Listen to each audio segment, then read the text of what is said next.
Hello बच्चों, कैसे हैं आप? आई होप सब ठीक होंगे। तो आज हम अपने अगले सेशन की तरफ बढ़ने वाले हैं। क्लास 10th साइंस के केमिस्ट्री में चैप्टर नंबर 1। हमने रिसेंटली ही इस चैप्टर का लेक्चर 1 आपसे पोस्ट किया था। आज हम लेक्चर 2 में इस चैप्टर को पूरी तरह से खत्म करने वाले हैं। जी, मैं बताऊंगा कि इसमें कौन कौन से क्वेश्चन आपके एग्जाम में ज्यादा इंपॉर्टेंट हैं और कौन कौन से क्वेश्चन की तैयारी आपको एग्जाम से पहले करके अच्छे से जानी। ठीक है, हमारी कोशिश रहेगी कि आपको एक शॉट में ही सारी चीजें क्लियर हो जाए, जिससे आपको चीजों को बार बार से देखने की जरूरत ना पड़े। इसके लिए आप वीडियो को थोड़ा ध्यान से देखते रहिए बिना किसी डिस्ट्रैक्शन से। ठीक है, ओके, चलिए स्टार्ट करते हैं। स्टार्ट करने से पहले मैं थोड़ा कहना चाहूंगा कि सीढ़ियां उन्हें मुबारक हो, सीढ़ियां उन्हें मुबारक हो जिन्हें सिर्फ छत तक जाना है। ठीक है, सीढ़ियां उन्हें मुबारक हो जिन्हें सिर्फ छत तक जाना है। मेरी मंजिल तो आसमान है, मेरी मंजिल तो आसमान है, रास्ता मुझे खुद बनाना है। ठीक है, सीढ़ियां उन लोगों के लिए होती हैं जिन्हें सिर्फ छत तक जाना है। हमें कहाँ जाना है? आसमान तक। तो हमें क्या करना है? हमें अपना पंखों को खुद फैलाना पड़ेगा और हमें खुद से उड़ना होगा और उसके लिए हमें रास्ता खुद बनाना होगा। ठीक है, क्यों? क्योंकि हमें हमारा जो मंजिल है वो सिर्फ छत तक नहीं, हमारी मंजिल आसमान तक है। ठीक है, चलिए शुरू करते हैं। ओके बच्चों, आज हम इसमें लेक्चर 2 के पास है अपना, जिसमें हम बात करने वाले हैं किसके बारे में? रासायनिक अभिक्रियाओं के प्रकार, the types of chemical reactions. इसमें हम जानेंगे कि रासायनिक अभिक्रियाओं के क्या क्या प्रकार होते हैं और चीजें कैसे काम करती हैं। ठीक है, तो इसमें हमारे जो सिलेबस के अकॉर्डिंग जो अभिक्रियाएं हैं कितनी है? 5। कितने टाइप से बच्चों? यहाँ पे 5, जिसमें पहला है आपका संयोजन। क्या नाम है? संयोजन अभिक्रिया। क्या नाम है? संयोजन अभिक्रिया। दूसरे का नाम है वियोजन अभिक्रिया। तीसरा विस्थापन। फोर्थ है आपका द्विविस्थापन और पांचवा है उपचयन तथा अपचयन अभिक्रिया। ठीक है, कितने टाइप है बच्चों? अपने 5। कितने? 5 बेसिकली, 5 बेसिकली है। पहले का नाम है संयोजन अभिक्रिया, जिसे हम इंग्लिश में कहते हैं कॉम्बिनेशन रिएक्शन। सेकंड का नाम है वियोजन अभिक्रिया, जिसे हम कहेंगे डिकम्पोजिशन रिएक्शन। थर्ड का नाम है विस्थापन अभिक्रिया, जिसे हम कहेंगे डिस्प्लेसमेंट रिएक्शन। फोर्थ का नाम है द्विविस्थापन अभिक्रिया, जिसे हम कहेंगे डबल डिस्प्लेसमेंट रिएक्शन। और फिफ्थ का नाम है उपचयन अपचयन अभिक्रिया, जिसमें हम पढ़ेंगे चीजों को ऑक्सीडेशन और रिडक्शन के बारे में। ठीक है बच्चों, गुड। अच्छा, थोड़ा बात करते हैं इसमें, थोड़ा सा रीकैप, थोड़ा सा पढ़ते हैं चीजों को। ठीक है, थोड़ा ट्राई करेंगे समझने की। बात करें कॉम्बिनेशन रिएक्शन, इसमें जनरली क्या होगा? इसमें आपके दो धातु, दो metals, no metals, reaction, compounds, कुछ भी लाइक, ठीक है, जो भी आपके ऑर्गेनिज्म होंगे आपके, कुल मिला के इसमें जो भी आपके केमिकल्स होंगे, ठीक है, जो भी आप जिनको लेंगे, वो सभी दो या दो से अधिक यौगिक इसमें जुड़कर एक नया यौगिक बनाएंगे। मैं कह सकता हूं क्या? फर्स्ट पॉइंट में क्या अपना A plus B give to AB। क्या बच्चों? A plus B give to AB, यानी कि यहां पर क्या होगा? यहां पर दो यौगिक जुड़कर एक नए यौगिक का निर्माण करेंगे। यहां पर क्या होगा? जो आपका अधिक क्रियाशील तत्व है, जो आपका अधिक क्रियाशील तत्व है, वो यहां से इसको क्या कर देगा? विस्थापित। क्या कर देगा? विस्थापित। और इसकी जगह पर खुद क्या हो जाएगा? ऐड, यानी कि जो B पहले C के साथ था, अब वो B अलग हो जाएगा और यहां से A C के साथ कंबाइन होकर नया कंपाउंड बनेगा AC। नया कंपाउंड यानी यौगिक होगा आपका AC। बात करते हैं नंबर 2, इसमें क्या होगा? वियोजन अभिक्रिया, डिकम्पोजिशन। इसमें क्या होगा? डिकम्पोजिशन संयोजन का ठीक उल्टा होता है। यहाँ पे दो या दो से अधिक यौगिक मिलकर एक नया यौगिक बनाते हैं। यहाँ पे एक यौगिक टूटकर दो या दो से अधिक यौगिकों में टूटेगा। ठीक है, संयोजन का मतलब दो यौगिक मिलकर एक नया यौगिक बनाए, वो संयोजन। और इसमें एक यौगिक दो अलग अलग यौगिकों में टूटे तो उसे वियोजन अभिक्रिया। बात करते हैं थर्ड, विस्थापन। इसमें क्या होगा? एक अधिक क्रियाशील तत्व दूसरे कम क्रियाशील तत्व को डिस्प्लेस करके उसकी जगह खुद सेट हो जाएगा और उसको अलग कर देगा। बात करते हैं नंबर 4, क्या नाम है? डबल डिस्प्लेसमेंट, यानी कि द्विविस्थापन अभिक्रिया। इसमें जनरली क्या होगा? इसमें दो केमिकल्स होंगे अपने, इस टाइप से। इसमें जो ए है वो सी को डिस्प्लेस कर देगा, उसको विस्थापित कर देगा, और जो सी है वो ए को क्या कर देगा, विस्थापित। यानी कि ये दोनों करेंगे एक दूसरे को एक्सचेंज। जैसे ए जुड़ जाएगा डी के साथ, ए जुड़ गया डी के साथ, और बी जुड़ जाएगा सी के साथ, तो बी जुड़ जाएगा सी के साथ। यहां पे क्या हुआ, यहां पर ए ने बी सी को विस्थापित करके खुद उसकी जगह पे आ गया, और जो सी है वो वो ए को विस्थापित करके खुद उसकी जगह पे आ गया, बी सी बन गया। ठीक है, अब पढ़ते हैं फिफ्थ। इसमें क्या होगा, इसमें अगर आपके मेटल में, अगर आपके कोई भी रिएक्शन है उसमें ऑक्सीजन की कमी हो, ऑक्सीजन की वृद्धि हो, हाइड्रोजन की कमी हो, हाइड्रोजन की वृद्धि हो, केमिकल इलेक्ट्रॉन्स की वृद्धि हो, इलेक्ट्रॉन्स की कमी हो, ये सब चीजें अगर होती हैं किसी भी रिएक्शन में तो उसे हम बोलते हैं उपचयन या अपचयन अभिक्रिया। ठीक है, तो आइए अब हम इन पांचों अभिक्रियाओं को थोड़ा डिटेल में पढ़ेंगे, इनको थोड़ा हम एक्सप्लेन करेंगे और जानेंगे इनकी डेफिनेशन क्या है, इनके एग्जांपल्स क्या है, और इनकी कौन कौन सी चीजें एग्जाम में अक्सर आती है। ठीक है, ओके बच्चों, अब हम इसमें बात करेंगे, अभी हमने इसके पांचों टाइप को पढ़े थे अच्छे से, अब हम पढ़ेंगे इन पांचों पॉइंट्स को डीपली। ठीक है, पहला इसमें जो अपनी हेडिंग है वो है संयोजन अभिक्रिया। क्या बच्चों, संयोजन अभिक्रिया, इसको हम इंग्लिश में कहते हैं कॉम्बिनेशन रिएक्शन। समझते हैं क्या होता है। मैंने इसमें आपको अभी भी क्या बताया था कि जब इसमें दो रिएक्टेंट यानी दो अभिकारक आपस में संयोग करेंगे और एक नया उत्पाद बनाएंगे जो इन दोनों से मिलकर संयोग से बनेगा, क्या कहूंगा इसे मैं, संयोजन अभिक्रिया। देखिए क्या लिखा है यहाँ पे, वे अभिक्रियाएं, वो सभी केमिकल रिएक्शंस, केमिकल अभिक्रियाएं जिनमें दो या दो से अधिक, जो क्या हो, दो या दो से अधिक अभिकारक आपस में संयोग क्या करके, संयोग, जिनमें दो या दो से अधिक अभिकारक क्या करके, संयोग करके क्या बनाए, एक, कितने उत्पाद, सिर्फ और सिर्फ एक, तो उसे हम क्या कहेंगे, उसे हम कहेंगे संयोजन अभिक्रिया। फिर मैं कह रहा हूं आपसे क्या, कि वे अभिक्रियाएं जिनमें दो या दो से अधिक अभिकारक आपस में संयोग करके जब सिर्फ एक उत्पाद बनाए उसे हम कहते हैं संयोजन अभिक्रिया। यहां पे मैंने कुछ आपको एग्जांपल्स दिए हुए हैं जो एग्जाम में अक्सर पूछ लेता है। आपको सपोज करो ये वाली रिएक्शन दे देगा और आपसे पूछेगा कि बताइए ये कौन सी अभिक्रिया के अंदर आता है, तो किसमें आता है ये आता है आपका संयोजन अभिक्रिया में। समझते एग्जांपल। पहला एग्जांपल है आपका कोयले का दहन, यानी कि जब कोयले को, कोयला जिसका जो कार्बन का बना होता है, इसका सूत्र क्या हुआ, कार्बन, सीधी बात है। यानी कि जब कोयले को ऑक्सीजन की उपस्थिति में गर्म किया जाता है तो वहां से क्या निकलता है, धुआं निकलता है जो ब्लैक कलर का होता है, जिसे हम क्या कहते हैं, जिसे हम कहते हैं कार्बन डाइऑक्साइड। ठीक है, जब हम कोयले को जलाते हैं या जब हम कोई कागज वगैरह जलाए तो उससे धुआं निकलता है, तो धुआं कैसे होता है, काले रंग का होता है। क्यों, क्योंकि उसमें कौन सी गैस होती है बच्चों, कार्बन डाइऑक्साइड गैस। ठीक है, यानी यहाँ पे क्या हो रहा है, कोयला अलग है यानी कार्बन, ऑक्सीजन अलग है, और वहां पे क्या हो रहा है, दोनों आपस में मिलकर क्या कर रहे हैं, एक गैस बना रहे हैं, इसका नाम क्या है, CO2, जिसमें कार्बन भी और ऑक्सीजन भी, जिसमें क्या है, कार्बन भी और ऑक्सीजन भी। तो ये क्या हो गई, संयोजन अभिक्रिया, क्योंकि यहाँ पे कार्बन और ऑक्सीजन दोनों के दोनों संयोग मिलके क्या बना रहे हैं, कार्बन डाइऑक्साइड गैस। इसलिए ये किसमें आएगा आपका, संयोजन अभिक्रिया के अंदर। नंबर 2, हाइड्रोजन का दहन। हाइड्रोजन भी ऑक्सीजन की उपस्थिति में जल के क्या बनाती है, H2O यानी कि जल, जिसे हम पानी कहते हैं। ठीक है, तो यहाँ पे हाइड्रोजन भी क्या है, ऑक्सीजन के साथ जल के क्या बनाएगी, H2O यानी पानी बनाएगी। यहाँ भी क्या हो रहा है, संयोजन अभिक्रिया, यानी कि क्यों, क्योंकि यहाँ पे हाइड्रोजन और ऑक्सीजन दोनों आपस में मिलकर क्या बना रहे हैं, एक नया यौगिक। बात करते हैं नंबर 3। यहाँ पे क्या हुआ, हाइड्रोजन और क्लोरीन, कौन कौन, हाइड्रोजन और क्लोरीन का संयोजन। यहाँ पे क्या करेंगे, जब हाइड्रोजन गैस और क्लोरीन गैस, हाइड्रोजन गैस और क्लोरीन गैस को जब सूर्य के प्रकाश में गर्म किया जाएगा, सूर्य के प्रकाश में जब ये लोग जलेंगे, आपस में गर्म होंगे, तो क्या बनेगा, वहां से गैस निकलेगी, इसका नाम क्या होगा, HCl यानी कि हाइड्रोक्लोरिक एसिड, हाइड्रोक्लोरिक अम्ल, क्या बोलेंगे इसे, हाइड्रोक्लोरिक अम्ल, इसे हम कहते हैं HCl।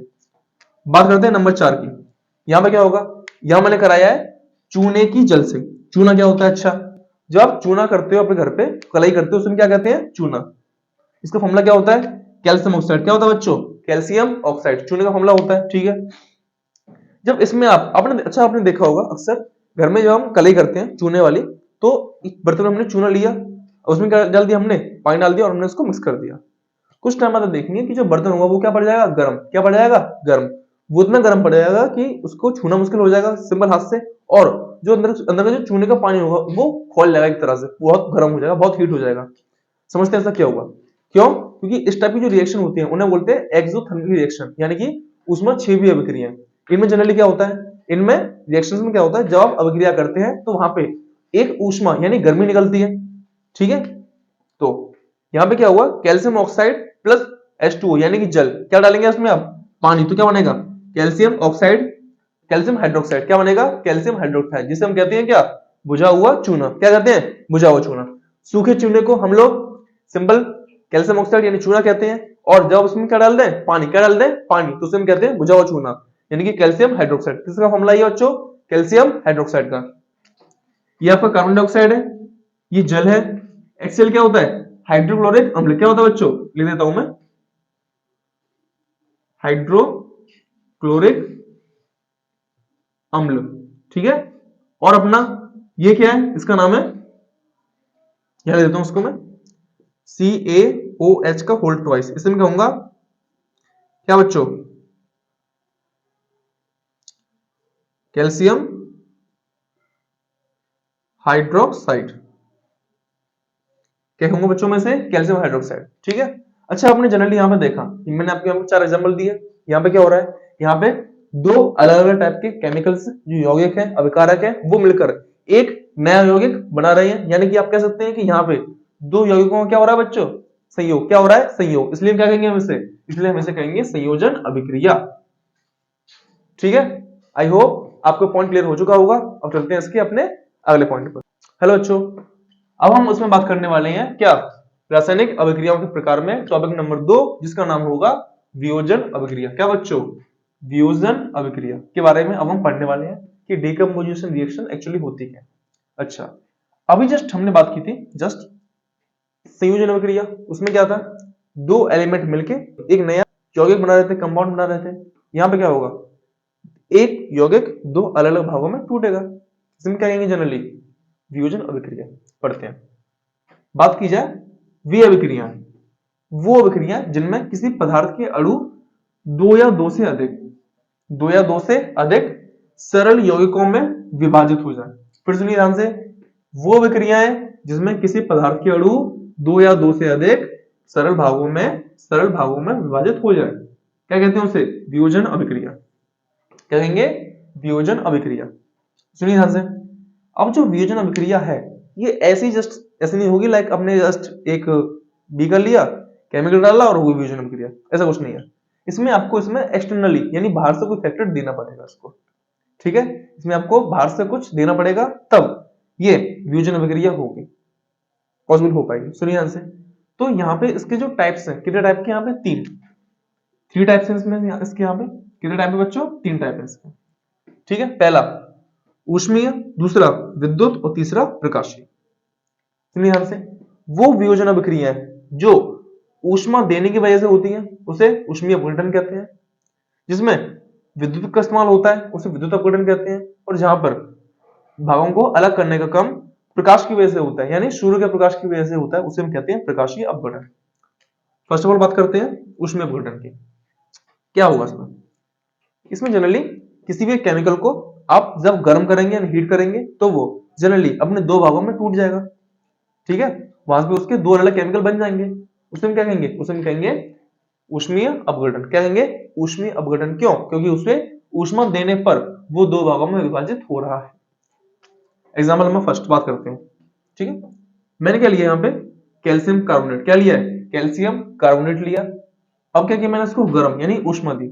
ऊष्मा देने के बाद क्या होगा, कैल्शियम ऑक्साइड इसमें से यानी चूना अलग हो जाएगा, और कार्बन डाइऑक्साइड जो गैस होगी वो ऊपर हवा में उड़ जाएगी। जो मैंने निशान लगाया यहाँ पे एरो का, इसका मतलब है कि जो गैस होगी वो क्या होगी, हवा में उड़ जाएगी, वो गैस उड़ जाएगी हवा में। यानी कि कैल्शियम कार्बोनेट को ऊष्मा देने पर वो कैल्शियम ऑक्साइड और कार्बन डाइऑक्साइड में क्या हो जाता है, विभाजित। क्या हो गया, विभाजित। यहाँ पे क्या हुआ, एक यौगिक दो अलग अलग सिंपल यौगिकों में टूट गया। ये क्या अपना वियोजन अभिक्रिया। लेकिन ये वियोजन अभिक्रिया किस फैक्टर की वजह से हुई, ये हुई ऊष्मा की वजह से, इसलिए ये आएगा ऊष्मीय अपघटन के अंडर। एग्जाम्पल 2, इसमें क्या है, इसमें मैंने लिया KlCO3, इसे बोलेंगे क्या, पोटेशियम क्लोरेट। क्या बोलेंगे बच्चों, इसे हम कहेंगे पोटेशियम क्लोरेट।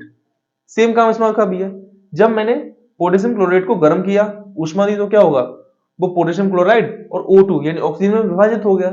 ठीक है, यानी यहां पर ये भी क्या मेरा एक वियोजन अभिक्रिया है, और ये ऊष्मा की वजह से हुई, इसलिए मैं इसे ऊष्मीय अपघटन के अंदर डालूंगा। बात करते हैं नंबर 2, विद्युत अपघटन। यहाँ पे क्या होगा, यहाँ पे जनरली आप एक केमिकल लेंगे, मैंने यहाँ पे लिया NaCl, जिसे हम नमक कहते हैं, सारा नमक जो होता है खाने वाला। मैंने इसकी पिघली स्टेट यानी मेल्टिंग स्टेट ली है। अब जैसे मैं इसको क्या करूंगा, मैंने इसको गर्म नहीं करना, ठीक है। इसमें क्या करेंगे, हम इसमें लेंगे बर्तन, उसमें क्या करेंगे, उसमें हम डालेंगे विद्युत। क्या डालेंगे, विद्युत। पहले केमिकल, जो केमिकल है उसमें, जिस केमिकल को मुझे वियोजित करना है, पहले उसमें वो डालूंगा। हो गया। अब क्या करूंगा मैं, अब मैं डालूंगा इसमें क्या, 2 रॉड्स। क्या डालूंगा इसमें, 2 रॉड डालूंगा इसमें, इस केमिकल के अंदर, जिसमें एक होगी कैथोड और एक क्या होगी, एनोड। एक होगी कैथोड, एक बच्चों क्या होगी, एनोड। ठीक है, एक क्या होगी बच्चों, कैथोड, और एक क्या होगी, एनोड होगी, सीधी बात है। तो मान लेते हैं ये है एनोड, तो ये है कैथोड, जिसमें एक होगा प्लस और एक क्या होगा बच्चों, माइनस। ठीक है,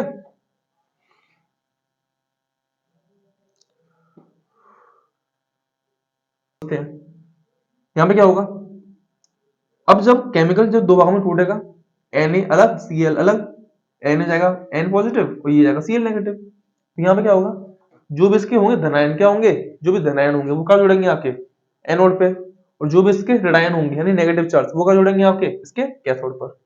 ठीक है, कब, जब मैं इसको बाहर से क्या दूंगा, इलेक्ट्रिक सप्लाई, क्या दूंगा, इलेक्ट्रिक सप्लाई दूंगा, तो क्या होगा, जो केमिकल है वो अपने 2 अलग अलग आयन में टूट जाएगा, और वहां से क्या मिलेगा हमें, Na और Cl2 अलग, यानी कि सोडियम और क्लोरीन गैस, क्लोरीन हमें मिलेगी हमें। ठीक है, यानी कि जब NaCl को विद्युत अपघटित किया जाता है, तो वो सोडियम और क्लोरीन में अलग अलग टूट जाता है। ये भी किसमें आएगा बच्चों, अपना वियोजन अभिक्रिया के अंडर। बात करते हैं नंबर 3 इस पॉइंट का, last but not the list, प्रकाशीय अपघटन। इसमें क्या होगा, इसमें जनरली क्या होगा, मैंने एग्जांपल लिया है AgCl। AgCl मतलब सिल्वर क्लोराइड, क्या नाम है बच्चों उसका, सिल्वर क्लोराइड। अच्छा, इसमें क्या होगा, अगर मैं सिल्वर क्लोराइड को सूरज के प्रकाश में डायरेक्ट रख दूं बिना किसी छांव के, तो क्या होगा, वो वहां से Ag यानी सिल्वर अलग हो जाएगा और क्लोरीन गैस हवा में अलग हो जाएगी अपने आप ही, उसको बिना किसी और किसी चीज के, किसकी वजह से, सिर्फ और सिर्फ सूर्य के प्रकाश की वजह से। तो ये अभिक्रिया सूर्य के प्रकाश की वजह से हुई है। ये जो अपघटन हुआ किसकी वजह से हुआ है, सूर्य के प्रकाश की वजह से, इसलिए मैं क्या कहूंगा इसे, प्रकाशीय अपघटन। क्या बोलूंगा इसे, प्रकाशीय अपघटन। तो हमने भी क्या पढ़ा, वियोजन अभिक्रिया। क्या होगा इसमें, 2 या 2 से अधिक यौगिक जब विभाजित होंगे, 2 या 2 से अधिक भागों में क्या होगा, यौगिक विभाजित हो जाएगा, कोई भी आपका, कोई भी एक यौगिक 2 या 2 से अधिक भागों में विभाजित होगा, क्या कहेंगे हम इसे, वियोजन अभिक्रिया। कितने टाइप की होती है, 3। पहला ऊष्मीय, जो ऊष्मा से हो, दूसरी विद्युत, जो उसको विद्युत यानी इलेक्ट्रिसिटी देने से हो, और तीसरा प्रकाशीय, जो सूर्य के प्रकाश में हो। ठीक है, आई होप चीजें क्लियर हो चुकी होंगी। अब पढ़ते हैं इसमें अगला 3, जिसमें हम जानेंगे क्या, कि विस्थापन अभिक्रियाएं क्या होती है, डिस्प्लेसमेंट रिएक्शंस क्या होती है। ठीक है, बात करें जनरली इसमें क्या होगा, तो वे अभिक्रियाएं, कौन सी अभिक्रियाएं, वे अभिक्रियाएं जिनमें किसी यौगिक का परमाणु या समूह, किसी भी यौगिक का परमाणु या समूह किसी अन्य यौगिक के परमाणु या अणु द्वारा क्या हो जाए, प्रतिस्थापित। क्या हो जाए, प्रतिस्थापित। अच्छा, प्रतिस्थापन क्या होता है, प्रतिस्थापन का मतलब होता है एक चीज का हटना और उसकी दूसरी चीज को लगना। जैसे सपोज मैंने माना A plus BC give to AC plus B। समझते हैं यहां पर क्या हुआ, इस रिएक्शन में A ने क्या किया, B को विस्थापित, क्या किया, प्रतिस्थापन, यानी A ने B को हटाकर क्या हो गया, उसके खुद लग गया, यानी AC हो गया, और B क्या हो गया, इस यौगिक से अलग, क्या हो गया, अलग। इसी प्रोसेस को हम क्या बोलेंगे, इसे हम बोलेंगे प्रतिस्थापन अभिक्रिया। यानी कि इसमें क्या होगा, किसी यौगिक का अणु या परमाणु समूह, ठीक है, किसी अन्य यौगिक के परमाणु या अणु द्वारा क्या हो जाएगा, विस्थापित। क्या होगा, विस्थापित। हो जाता है, क्या कहेंगे इसे हम? विस्थापन अभिक्रिया। क्या कहेंगे बच्चों? इसे कहेंगे विस्थापन अभिक्रिया। ठीक है, इसके यहाँ पे कुछ एग्जांपल्स है, यहाँ पे बात देख सकते हैं आप। अच्छा, यहाँ पे क्या हुआ? Fe ने किसको विस्थापित किया? कॉपर को। किसको विस्थापित किया? कॉपर को। क्या बन गया? FeSO4 और प्लस कॉपर अलग हो गया। ठीक है, तो यहाँ पे क्या हुआ देखिए, Fe ने किसको विस्थापित किया? यहाँ पे Zn ने किसको विस्थापित किया? Zn ने विस्थापित किया कॉपर को। किसको विस्थापित किया? कॉपर को विस्थापित किया इसने। ठीक है, और Zn किसके साथ हुआ? SO4 के साथ, और क्या बन गया? ZnSO4 और प्लस कॉपर। अगला देखते हैं, यहाँ पे कॉपर ने किसको विस्थापित किया? यहाँ पे Eg को, यानी सिल्वर को, और कॉपर Eg जगह खुद बैठ गया और क्या बन गया? कॉपर नाइट्रेट, CuNO3 का होल ट्वाइस, और प्लस Eg क्या हो गया? अलग। यहाँ पे सेम नीचे Fe ने किसको विस्थापित किया? Pb को। Fe आ गया Pb की जगह पे NO3 के साथ, और Pb कहां हो गया? अलग। सेम फोर्थ वाला, यहाँ पे क्या हुआ? जिंक यानी Zn ने किसको विस्थापित किया? H2 को। किसमें से? सल्फ्यूरिक एसिड में से। क्या किया? H2 को विस्थापित किया, और Zn की H2 या Zn खुद आ गया, यहाँ पे बैठ गया। ठीक है, बैठ गया ये, और H2 क्या हो गया? यहाँ से अलग। आप यहाँ पे देख सकते हैं क्या कि एक परमाणु या समूह ने किसी दूसरे यौगिक के परमाणु या समूह को वहां से क्या कर दिया? अलग। क्या कर दिया? अलग। और उसके बाद क्या हो गया? उसकी जगह खुद उससे जुड़ गया। इसी रिएक्शन क्या कहेंगे? इसी रिएक्शन को हम कहेंगे क्या? विस्थापन अभिक्रिया। ठीक है, विस्थापन अभिक्रिया बच्चों क्या होती है? जिसमें एक कोई यौगिक परमाणु किसी अन्य यौगिक परमाणु के द्वारा विस्थापित हो जाता है और खुद वहां से अलग हो जाता है, और जो पहले वाला अणु है वो उसमें क्या हो जाएगा? ऐड यानी जुड़ जाएगा। ठीक है, क्या कहेंगे इसे हम? इसे हम कहेंगे विस्थापन अभिक्रिया। तो बिना ज्यादा देरी किए चलते हैं इसमें अपने अगले पॉइंट की तरफ।